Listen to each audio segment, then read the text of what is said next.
Welcome back to the Friday Society. I am here with Lesley Logan. I'm so excited. I know that a lot of you guys have requested her. So Lesley, I'm so excited you're here and I can't wait for this conversation.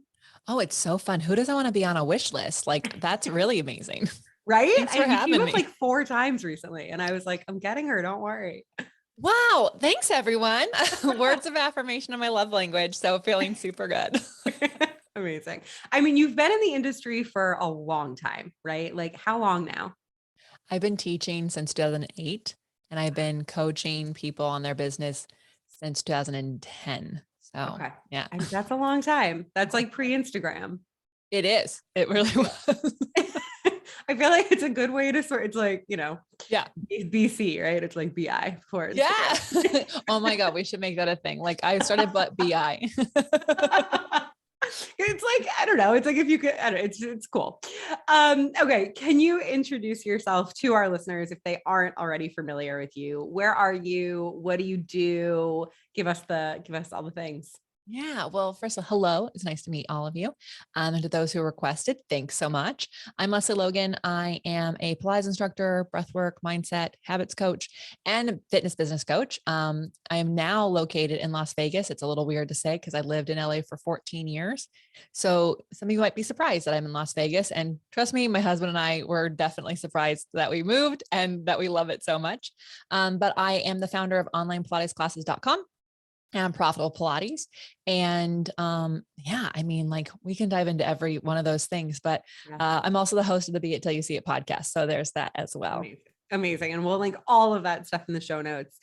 I think the most interesting thing to me about you is just how you have so many different businesses that are all so successful. And like, I think the most interesting thing that I can't wait to just hear from you on is like, how do you manage all of that? You have so much awesome stuff going on. But before we get there, I know you just said you lived in LA for 14 years. So talk to me about like how you found Pilates. Like, where did that even start with you? Yeah. So it's really interesting. I was living in Orange County. I went to college down there. And really I chose a college to escape. So I wasn't really good at SAT scores. And I was supposed to move to Hawaii. That didn't happen. And so I was like, well, who takes a girl with bad SAT scores, but a 4.0? Like what schools are those? Private schools. Private schools will take your money. So I picked one by the beach in California, and I moved as far away as I could from my hometown. And no offense to anyone from my hometown, that was personal, that was my thing, my own thing. But I just didn't. What feel is like your hometown? I'm from Lodi, California. So Okay. check your red wine labels, your Zinfandel labels. You know it. They have great wine. Got it. But I was not the daughter of a winemaker or a farmer or anyone with money. And I just never felt like I belonged. And then I went to college and that I didn't really feel like I belonged there. And so interestingly enough, somebody at my work suggested I do Pilates with her. And I was like, that is some infomercial shit. Like, well, can I cuss on here? Can we do that? Okay. That's some infomercial shit. Like just can't do what you wanted to do. But I went anyways because I needed a friend. And in that first class, in the first exercise, I actually felt what it's like to belong in your body. And for anyone who doesn't know what that means, like it's really like to feel like you belong in your body. And the reality is you can't really belong anywhere unless you belong in yourself. Mm-hmm. And I didn't know that then, but I just knew that I needed that feeling again. Mm-hmm. And so I went to Pilates. I changed my entire work schedule. I ran a boutique so I could, and I went to Pilates every single day. This is pre on demand anything, like people are doing the VHS stuff still. And that's how old I am. If there's any Gen Zers listening that are like, what's a VHS? Don't tell us. We don't want to know that you don't know what it is. I'm an elder millennial, very proud of it. We do work. We work very hard. So, but I had this calling to move to Los Angeles, and the company I worked for had an opening, and it was in 2007. And then I found a woman who was like, you should teach this. And I was like, can I? Like, it's so weird for me to think that I actually was so close-minded to think I could learn more things, but I was like suffocating from student loan debt. And so I thought I went to college and now I have to use this degree. But I became a Pilates instructor, and during a recession, so again, Gen Zers, if the millennials don't like you, it's because every single time in our life, something has come up. But I didn't know that that the recession would hurt me. I didn't know that people wouldn't buy something that I felt was so passionate about. And I had to quit my real job. And because I was teaching so many clients so fast because I was so passionate about it. And fast forward to when I met my now husband, he was the one who was encouraging me to go online. And he was the one helping me build my coaching website because I had all these ideas, but I have no tech skills. I mean, I definitely have learned through osmosis a little bit, but I just didn't have those things. And around 2014, I started traveling the world to teach Pilates. Got really famous because of who trained me and the business side, because people like, you can teach and you know business. Like I thought there was no money in this. And I was like, there's so much money. Yeah. So it wasn't so it just kind of like snowballed and it kind of is. And that's actually how I ended up with so many businesses. Cause I kind of started I was watering seeds at the same time.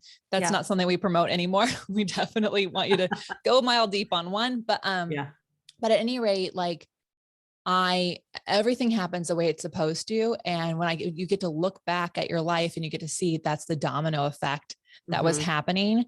And that kind of just led me to what we're doing now. Oh, wow.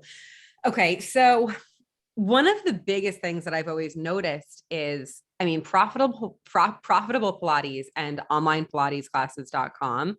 Those are amazing domains. And like, that's such an amazing name. Like the way that you're able to name things. So it makes sense to me that you're saying that, Brad came to you in 2014 and was like, I really think that we should, put this online, because that was before domain names, I guess, were kind of crazy. So did he have training in that? Yeah. Like, was he okay? Okay. So let me just say, Profitable Pilates was my thing before I met him. And I did buy that URL. Because I wrote a book. I wrote a book called Profitable Pilates, Everything But the Exercises. Y'all, I don't care if you teach Pilates or you teach boxing. Read my book. It is like basically the questions I ask are the same things you should ask about any certification anywhere. Awesome. The first few chapters are like really like making sure that you know what program to pick, because so many people are selling these weekend trainings and they're telling you can make thousands of dollars. I promise you can't. I promise you, you're going to feel like an imposter, and you're going to get to another studio and they're gonna be like, oh, you have to take this training instead. So that's what my book is there for. And then I go into things about what your website should have. How do you actually like get things? How about that? What? I can hear you still. Okay. Just trying to turn my do not disturb off. There we go. Okay. Do not disturb is on. Okay. Cool. Good. So you're saying your book. Yeah. So in the book, we go over like the website, we go over like all these different things, like continuing education, where you can teach, all this stuff. And I had that website and it was for the book. Just so you know, if you build it, they don't come, you have to actually promote that stuff. And this is before Instagram, BI.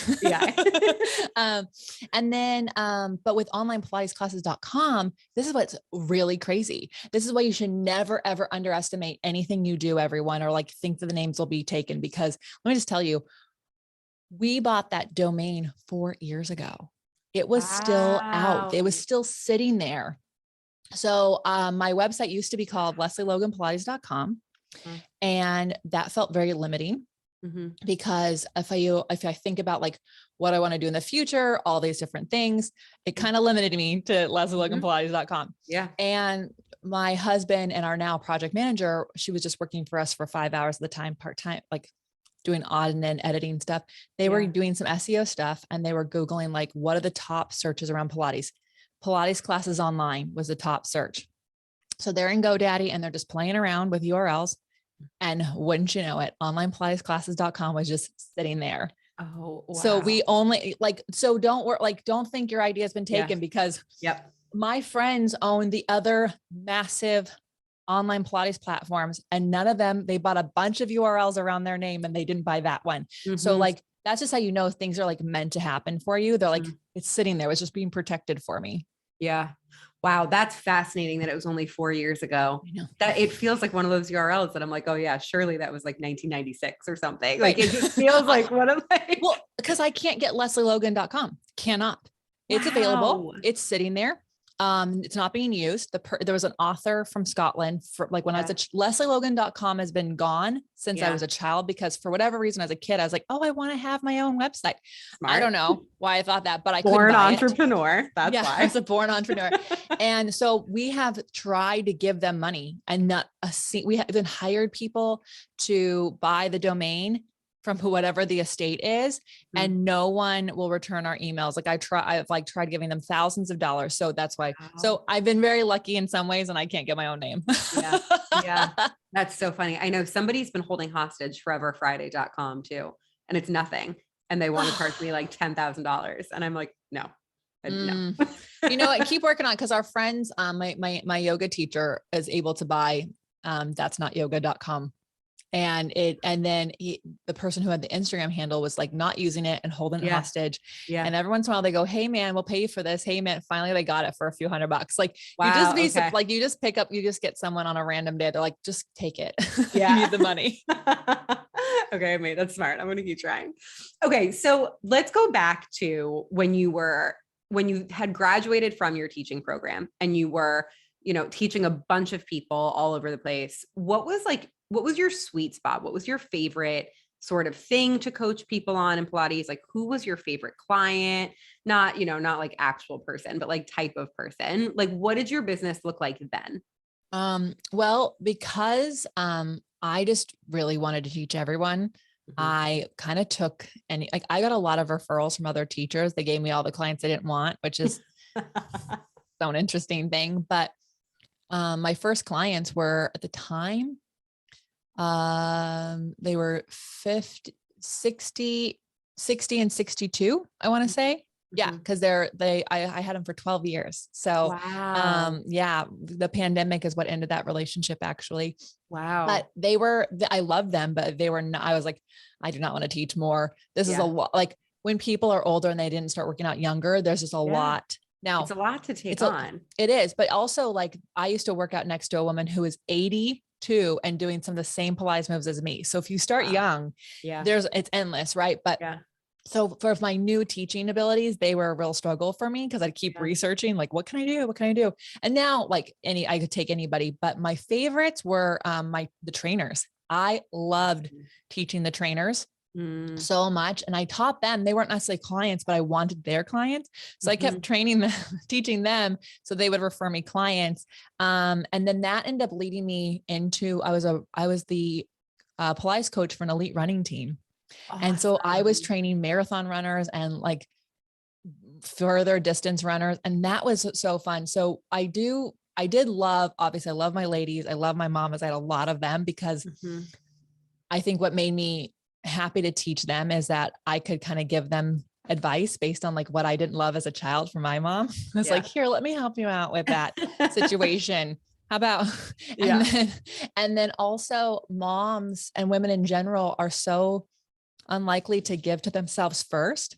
Yeah. That I felt like I got to help them pour into them so that they could actually like raise amazing people who will be on this planet and we'll all be dealing with on TikTok or YouTubes or whatever. But but eventually after my first few years, I was able to really zero in a niche down. And I was teaching some of the women, the moms still, but also because it was LA, I got a lot of celebrities, not any ones that I had to pay to teach because that does exist. That's an interesting thing there. The ones that paid me. And then I had football players and they're so fun. They're so fun to teach because they actually like to film themselves and then watch the film because that's how they learn. And so how they learn. Yeah. So, that is fascinating. Yeah. So I ended up, starting out teaching all the people. Then it ended up just being mamas and football players and some celebrities.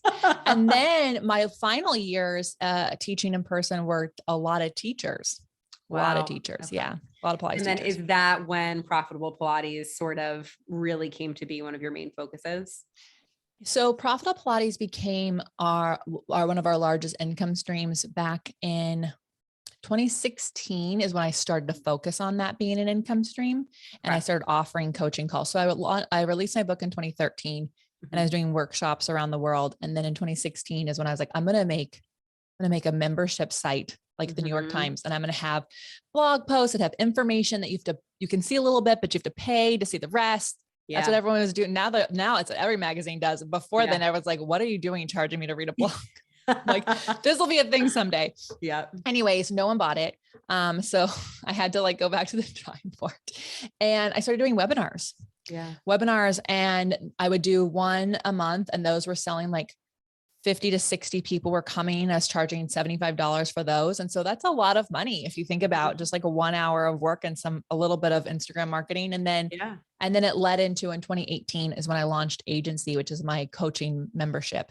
And so now that's 2018, I will say, is like the year that it really started to become a thing I could live off of and pay my employee.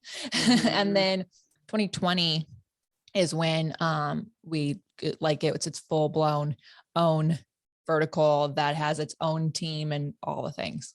Wow. What was the tipping point that really brought it into being a massively successful program? So I think consistency Mhm. is key. I Mhm. don't think that if I had launched in 2020, it would be what it is. Yeah. Many people had been watching me since 2013 from the book. Wow. That joined in 2020. It's pretty crazy. I was like, really? You've been waiting a long time Yeah. for this love. Yeah, but isn't that so interesting? Because that's what a lot of my clients, I always feel like, I just feel like it's such a lesson that needs to be repeated so often, that there is a lot of people are just in it for the long game. And you might have people that have been following along with you for years. They're not going to make a purchase sometimes for 3, 4, 5 years, but they will. They And will. it's such an interesting thing to me that, like, it's just a lesson that you have to learn. The longer you've been in business, the more you learn it. But it's hard. It's a hard lesson, I think, to learn in the beginning of like, why aren't they buying from me immediately? Oh, right. And and it's not personal, so don't take it that way. And so I think like I'm grateful for the failures that I had in 2016, because it really made me get back to the drawing board and it made me survey people. And I just was like asking market research questions as much as I could. Mm. And then, the 2 years we had our membership, our coaching group Agency before the pandemic, were really hard because people don't like memberships, like people drop off. So we learned a lot. We used to let people join for a month, like monthly memberships. That doesn't happen anymore. You got to commit. Otherwise it just doesn't work. But those 2 years of trying things out, doing an email launch marketing, seeing how that did. And then finally, I actually was in another mastermind, and a woman who's now my coach, but then she was just in there to speak. She said, this is how I launched. This is how I do my launch. And she showed me step by step. And my husband and I wrote it down. We wrote it like, okay, did that. Okay. I can do that. Literally 3 weeks later, I was like, this is what I'm doing. It's a mini version of what I do. And we had we had 22 people join at one time, which is, we're talking after 2 years, we get like 5 or 10 people here and there, but like nothing, 22 people. And then in May of 2020, we ran that program again and we got 60 people. And that was like, wow. So the tipping point was really May of 2020. And I will say, I think it's because of back then, 2 months into the pandemic, people were finally looking for coaches. They're like, oh my God, I need help with this. Mm-hmm. And my people who were in my program in March 2020, we like, as soon as I could tell the world was shutting down, I gave them a free teaching on how to teach people online. Don't change your rates. Your rates are the same. I don't care what your walls are. I don't care if it's on a screen. If it's live, it's the same price. And we poured into our members so much so that even our California members who'd been closed for 14 months, their studios were closed. Yeah. They're still members. They're still in business. They're still making money. So that May being the tipping point was just because of the consistency of results and pouring into the people that we did have. And I think that's something people forget, is like, we're looking for more and more and more. Got to pour into what you got. Yep. 100%. I keep saying that. I did a post on it yesterday, but acquisition and retention, like, you need to have balanced plans for both. You cannot be putting all of your money and all of your effort into acquisition and then assume people are going to stay with you, and vice versa. You can't be, just putting all of your effort into retention and assuming that they're going to bring in new people for you. Like, you do need to have a balanced plan for both. So I think that's just such an amazing point that you bring up. Yeah. I had a coach tell me the first bite of a burger is like the best. And then the second and third bite are like, okay. Or the second time they order the burger, then the third time, and then finally like, you want to try something else over here. And so you have to make like, and that's for memberships. Like we have 2 memberships and people look at them like it's printing money. It's not. If you want, go open a coffee shop like that. I can't like that is still printing money to this day, but a membership site requires money and energy in both of those things, as you just mentioned. And that is a hard thing to do, but it's a balance. And sometimes the scales tip one way and you're like, ooh, I got to get over here and do this. So, just know that and find your cadence. Yeah. What goes into you being at the head of the membership? Like what sort of things do you need to put into running the business, making sure that your members are happy? Like, are you in there sending DMs? Like how much time? Because I think a lot of people have the misconception, like you show up and you teach something for an hour and maybe you spend 20 minutes playlisting and that's it. And it's so not the case. So, what do you like, what goes in it on your end? Yeah. So I pride myself in creating safe, positive communities. And the only way you can do that is if you're in them.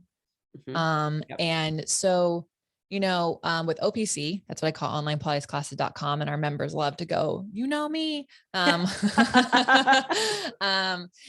love it. You have to have swag that says that. We totally do. Okay, we totally do.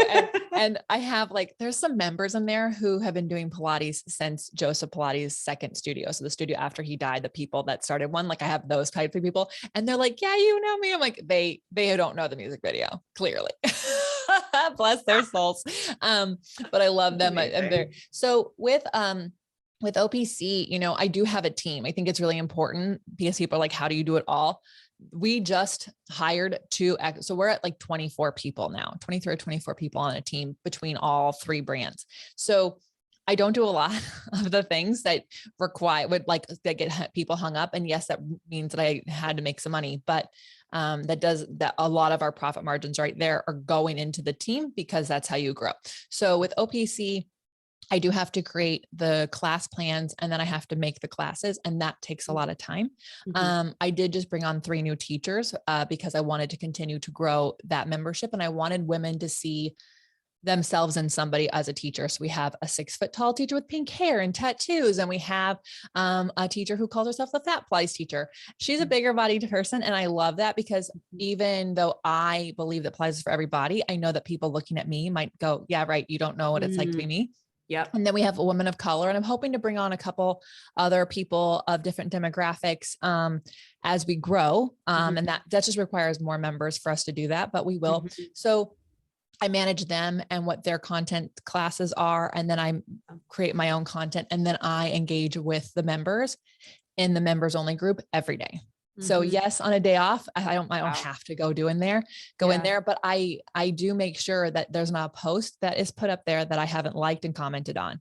And that is work, everyone. That is totally work. And yes, I can condense it into 3 days if I wanted to, if I want to take 4 days off, I don't really stress about it now, but to create that community to be what I wanted it to be, where when a new member comes in, 40 people are like, welcome to the most amazing community. I had to do that. I had to be that energy. Yep. And then for Profitable Pilates, I will say I spend 1 to 3 hours in that group 5 days a week. Wow. 1 to 3. Wow. That's a lot of time. There's 160 businesses in there. Yeah.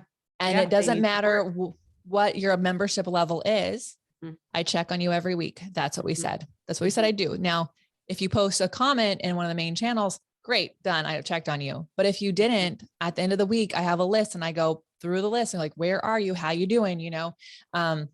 Because I know that when you are working on your business, there's going to be days where you're in implementation mode and days where you're hiding behind a rock and you're hoping no one sees you. Maybe people forget about you. You're so embarrassed. And I'm like, knock, knock, knock. Hi. Yeah. It's okay if you don't respond to me, but I see you. You're amazing. So that takes a lot of my time, which means I have to have people doing other things for me because I spend so much time. Oh, that's so nice. So to hear that, even though you have a team of 23, 24 people, you're still in there and you're still, because I think about that all the time where I'm like, how can I stay in my Slack channel and answer people whenever they have questions? Like that's the most important thing. So what else can you sort of take off of the plate and give to other people? Yeah. Yeah.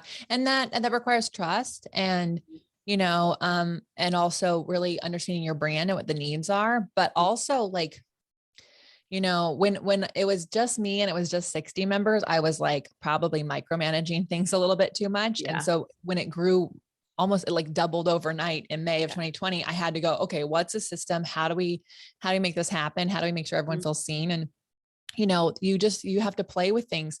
But one thing that I know for sure is that if I am not resourced, if I am burnt out, I can't be there for anybody, not myself, not anyone on the team, not any of our members. And so I just really have to protect that. And I've been working on how do I bring in different people of different expertise into that group? How do we do it in a way that the margins allow? How do we do it? Because I see so many coaching programs that are 5 months, 6 months, $10,000, $15,000. And yes, those are great for the people who want to be in small groups, that want a container. But I really, really do pride myself in being an accessible coaching program for people who are brand new or we've got people in there for 30 years. We've got studios that are going to do $1.2 million this year. Wow. That's huge money. Yeah. Everyone needs to have a place where they feel seen. 100%. I love that.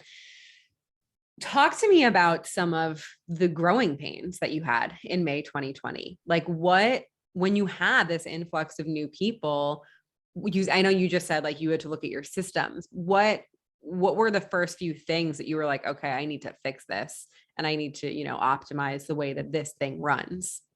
Yeah, that's a great question. So first of all, in March, Brad and I were in Cambodia. We got there February 28th. I love Cambodia. And we have a retreat house there. It's like a 12 bedroom. Yeah. Y'all, we're going to do a retreat in November. And it's where in Cambodia? In Siem Reap. We have a 12 bedroom guest house just down the street from Pub Street, 20 minutes from the temples. And so we've had it for years. You know the cafe Joe to Go? Yeah. Yeah. I was there like every single day for 2 weeks. Fun fact for everyone listening, I dated a guy who taught for the school that Joe to Go sponsored. Yeah. So okay. That is so crazy. Such a coincidence. So Little Red Fox Cafe is where I would work every morning inside of, it's in Condal Village. Y'all, this is like a tiny little village next to the Children's Hospital. And it's like, it makes you think of like a boutique street in LA or like, Chelsea Village. It's very, very hip, very unique. And I would go there in the morning and then I would move over to this other like vegan restaurant. Believe it or not, they have these like vegan restaurants in Cambodia. I mean, most Southeast Asian food can be vegan. It's pretty easy, but at any rate, I was there and I would work there. So I would, when I'm not on a retreat, I would work all day between those two places because free air conditioning and it's expensive to run. But at any rate, we were there. Our retreat started on March 8th, which if anyone knows the dates, March 11th is when the World Health Organization called it a worldwide pandemic. I was literally on a retreat and I said, well, we're already retreating. And at the time, Cambodia had only had 2 cases and they already had were fierce about it because they don't have the hospital system. Most Southeast Asian countries, most third world countries don't. So they're really like on top of it. And so it was felt really safe. It felt really beautiful to be there. But then as we flew home, I did pay for the internet to basically read my entire year's calendar, cancel. And people asked for a lot of refunds. And so I was like, oh man, 8 countries, 3 retreats had to get canceled, a lot of things. And so, so the first week back was just getting like recouping costs. So what I knew, and this is like everyone listening to this is how you can see yourself in this. What comes easy for you that you might actually think everyone knows they don't know. So I had already been teaching online. And now everyone had to do that. So I told you already, I taught all of our agency members how to do this. And then I put up a workshop and I said, I'm going to teach you this Saturday. It's a 1-hour workshop. It costs this much money. You're going to literally make more money after this workshop and you're not going to stress about it. And we made back the London workshop that I had to cancel and refund. Wow. And then I taught a Pilates class to people. I was like, hey teachers, you have time. Let me teach you. And I taught that and that paid for another contract I had. So I was like, okay, we got back to the first, we're back to zero. But so what we ended up doing, because I had all this time now And all the clients that I was actually going to move on to other teachers in April, because I was like, my year is too crazy. I'm going to have to move some clients. None of them wanted to do virtual. So all of a sudden I was down to half my like 6 hours of teaching. So I could create the system. So one thing that we created was we actually did an onboarding system. So all of our agency members go into a mini Slack channel and they learn Slack. And so that way, when they do join the main group, it's not chaos. Yeah. They have a little education around it. They can't join there till their contracts are signed, till they've learned how to do all the different things. And so that way they're in this container. And then some other systems that we put in place are just like, what are the step-by-steps of the processes for my filming? And so we use a project management tool called Monday. And so every single thing is like every single thing I have to do is a task.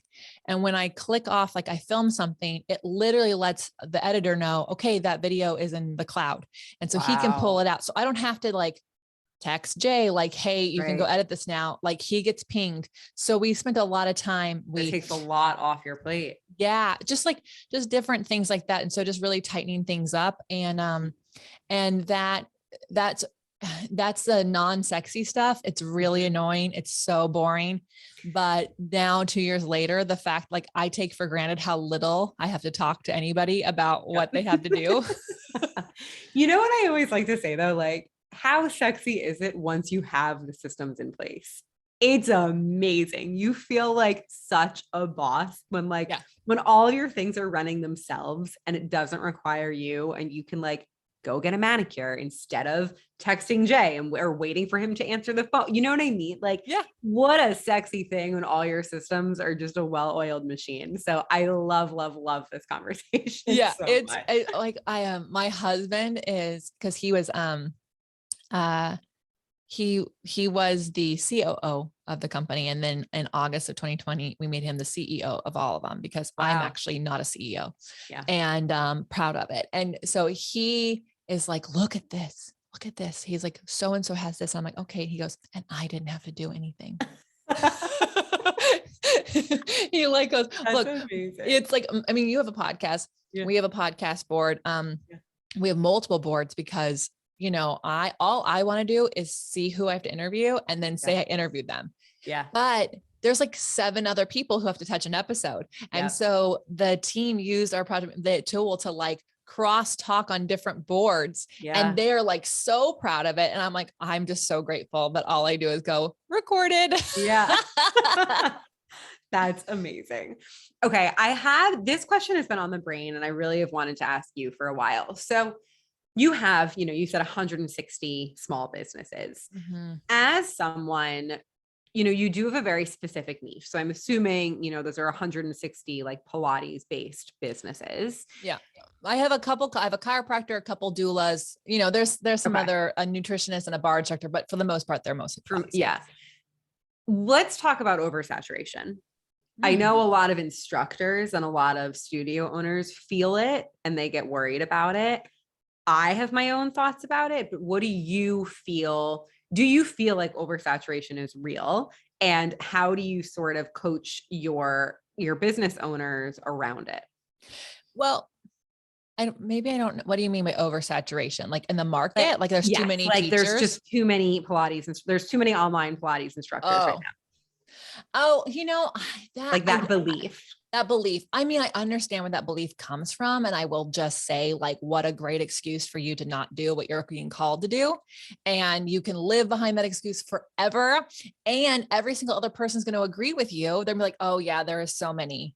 No one's going to ever go wrong. Except for me, I'll say this, like the reality is like especially when it comes to online, like it's the person who lasts the longest is the one that's going to win. And I think, is it Seth Godin or I think it's Seth Godin who wrote The Dip. Who wrote The Dip? I want to say it's him. It's not Malcolm Gladwell. Is it Malcolm Gladwell? Anyways, someone will look it up. The Dip is the book though.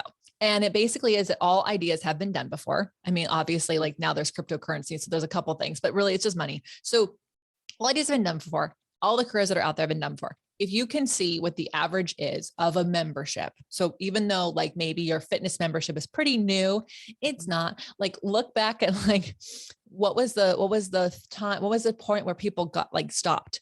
So with memberships, the average membership stops around 3 to 6 months. So if you can just last past that, if you can have the money and the longevity last past that, you're already one of the top. And then you just have to get like, there's just like these different levels. So for me, oversaturation isn't really a thing I worry about because one, I focus on quality over quantity on everything that we do. Two, I really double down on what is unique about what we do. So that's really key. I don't actually market like I teach Pilates online. I actually market like fill your cup first, do life better, connect to yourself so you can connect to others. Like things that make us really stand out is that we're a Pilates platform, but we're first and foremost, like, did you do something for yourself today? And we use Pilates as a thing that you do for yourself. And, but it's not like, come here for the Pilates. Like we really do focus on like what makes us uniquely different. Yeah. And then the other thing is like, there's 7.5 billion people on this planet. Yeah. I don't need that many of them. Like 1,000 is all I need. Right. Yeah. So, and we're talking 1,000 to have the dreams I have. For the average person, 50 is all you need. For a brick and mortar, that's a solo teacher, 20 to 30. If you're a studio with multiple teachers, maybe you need 100, but the reality is you don't need that many people. And so I just don't think that there's such a thing as oversaturation. I do think that there's a difference in like, there's a lot of people with not super solid education in fitness in general. I don't think it's necessarily just one regimen, one modality, but I do think that the quality of teaching could be improved, but that's, you know what? That's also not my business. Yeah. You know, it's not my business. If you're getting people results, you'll have business. Yep. 100%. I totally agree with you. I think, there's so many people in the world and, you know, somebody will find one specific thing you do and one little thing about your personality that they look at and they're like, oh, that's my person. And they form that bond. And I think I totally agree with you. So I always just want to reiterate that because I think there are a lot of people that try to talk themselves out of things, you know, just like you said. And that's seems to be a common way to talk yourself out of going for it. It is, by the way, it's The Dip by Seth Godin. Oh, so thank you. If anybody wants to read it, I looked it up. You can Blinkist it if you want, you know, that little shortener book. If you don't want to, if you don't read a whole book. Yeah. I've never done that. Oh yeah. I mean, I did it for a little bit and then, I felt like I was cheating. So I really do. I really do love to listen to a whole book, but it is fun if you want to like listen to it and then you're like, okay, I want to know all the stuff. Yeah. But especially for professional development books, like those, I'm just like, oh my God. Are you reading them for 6 hours? Are you reading The Messy Middle?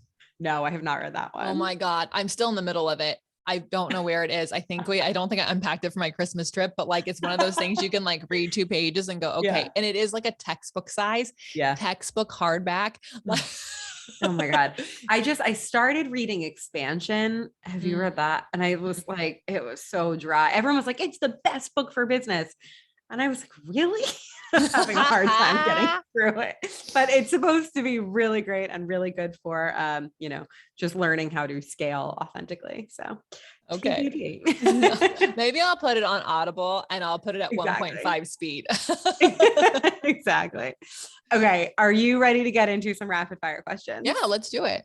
Okay. Your absolute number one favorite song to work out to? To work out to. Okay. Lizzo. Okay. Like, I can't think of the actual name of the song right now. 100% that bitch song. Yes, that one. That's the one. That's the one. Also, is it Todrick Hall? Nails, hair, hip, heels. Okay. I got caught dance walking to that song in the Dallas airport with my girlfriend was in the same terminal and I was supposed to meet her. So I knew I was going to come across her, but I have my like suitcase and I was like, I don't look a sachet. And I was like twirling as I like listened to the song and it's like, what are you doing? And I was like, oh, well here, just put this AirPod in and join me. That's amazing. That's the energy you want to bring onto a trip. I love that. I mean, I think that you said it already, but software that you can't run your business without. Okay. So we use Slack. And no, we don't pay for it. So nothing important actually goes in there because it will delete because we do the free version. We do pay for Monday.com. That is an incredible tool.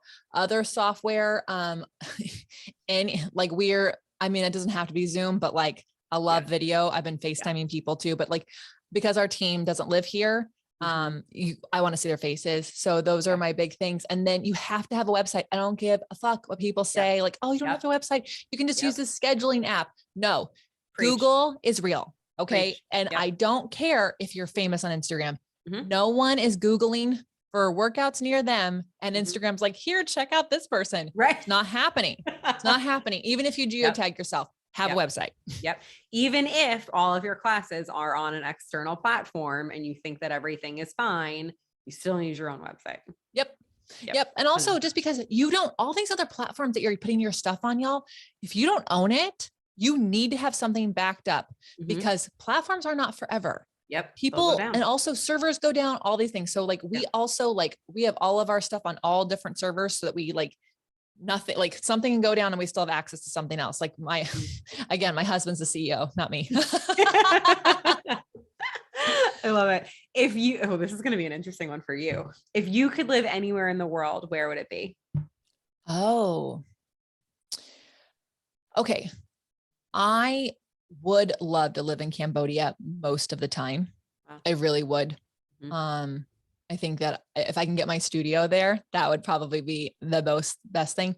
But I also have to say that Brisbane, Australia is like kind of like a Venice, Cambodia vibe. It's like Venice beach with Cambodia humidity. And so, and the beach is right there. So I think I could live there for a long time. I know yes, for one place, but I also do feel like rapid fires, y'all, just so I'm worse at them.